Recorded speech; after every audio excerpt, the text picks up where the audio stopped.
दोस्तों, क्या आपको पता है कि हर गैलेक्सी जो है उसके दरमियान में एक सुपर मैसिव ब्लैक होल ज़रूर होता है। अब वैसे तो हमारी जो गैलेक्सी है वो उसके दरमियान एक सुपर मैसिव ब्लैक होल है, लेकिन अगर हम एक एक्टिव गैलेक्सी देखें जो कि एक नॉर्मल गैलेक्सी से 100 टाइम्स ज़्यादा लाइट को एमिट करती है, तो हमें पता चलेगा कि जो नॉर्मल गैलेक्सी है उसमें भी उतनी स्टार्स होंगे और एक्टिव गैलेक्सी में उतने ही स्टार्स होंगे। तो एक्चुअली फ़र्क क्या है कि लाइट में इतनी वेरिएशन आ रही है।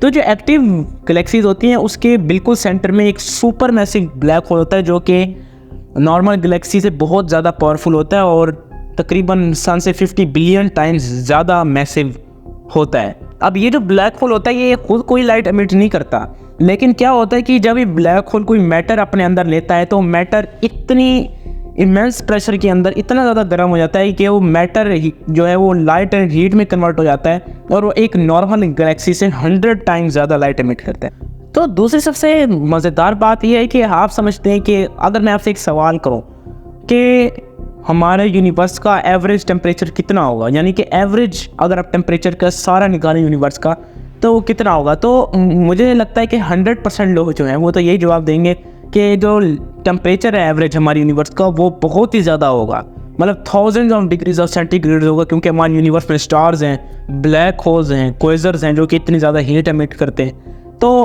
टेम्परेचर ज़्यादा होना चाहिए एवरेज, लेकिन ये बात बिल्कुल ही गलत है, हमारी उम्मीदों में बिल्कुल ही पानी फिर जाता है। हमारे यूनिवर्स का जो एवरेज टेम्परेचर है वो बिल्कुल ही एब्सोल्यूट ज़ीरो से बिल्कुल ही थोड़ा सा ऊपर है। एब्सोल्यूट ज़ीरो टेम्परेचर होता है -270 डिग्री सेंटीग्रेड, लेकिन जो हमारे यूनिवर्स का एवरेज टेम्परेचर है वो 260 मतलब कि 6 या इतना ऑलमोस्ट टेम्परेचर हमारे यूनिवर्स का एवरेज है, जो कि भाई बहुत ही ज़्यादा कम है। एब्सोल्यूट ज़ीरो से बिल्कुल ही 3 से 4 डिग्री सेंटीग्रेड ही टेम्परेचर हमारा ज़्यादा है। तो ये कैसे है, यानी कि हमारे यूनिवर्स में जब स्टार्स हैं इतनी चीज़ें, तो हमारे यूनिवर्स का एवरेज टेम्परेचर इतना कम कैसे है? इसका मसला ये है कि हमारा जो यूनिवर्स है वो इतना ज़्यादा बड़ा है कि इसके अंदर जो पूरा यूनिवर्स है उसके अंदर हीट को फैलने में बड़ा टाइम लगता है। अगर आज एक स्टार हीट एमिट करते हैं तो वो लाखों साल बाद जाके यूनिवर्स के दूसरे पार्ट में पहुंचेगी हीट और लाइट, जिसकी वजह से हमारे यूनिवर्स का टेम्परेचर जो एवरेज है वो बहुत ही ज़्यादा गिर जाता है। तो हमें लगता है कि हम जो यूनिवर्स है वो बहुत ज़्यादा जान चुके हैं यूनिवर्स के बारे में, लेकिन ये हमारा अंदाज़ा बिल्कुल ही गलत हो जाता है।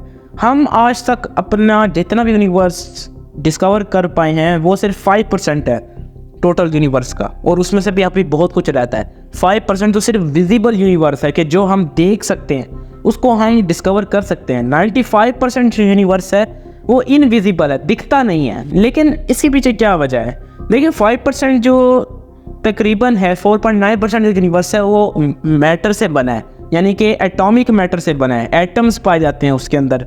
लेकिन बाकी जो 95% बचा उसके अंदर 26.8% जो है वो कॉस्मिक डार्क मैटर है, यानी कि डार्क मैटर है, वो हमें दिखता नहीं है। मैटर ये ना समझिएगा कि एक मैटर है जो कि डार्क कलर का है, नहीं, लेकिन ऐसा इनविजिबल और मिस्टीरियस मैटर है जो कि ब्लैक होल्स के इर्द गिर्द पाया जाता है, जिसकी वजह से हमें ये दिखता भी नहीं है।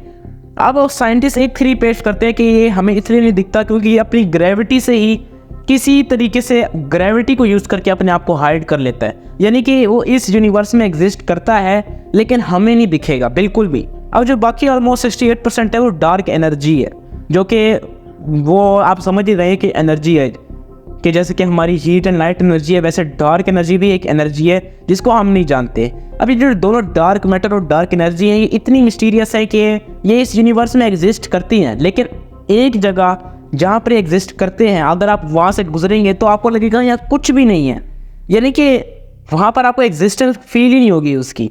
तो इसलिए बड़े कोशिश करते हैं साइंटिस्ट कि हमें डार्क मैटर किसी तरीके से पता चले कि क्या होता है और उसके बारे में हम रिसर्च करें, लेकिन आज तक कुछ ज़्यादा नहीं पता चल सका इन चीज़ों के बारे में।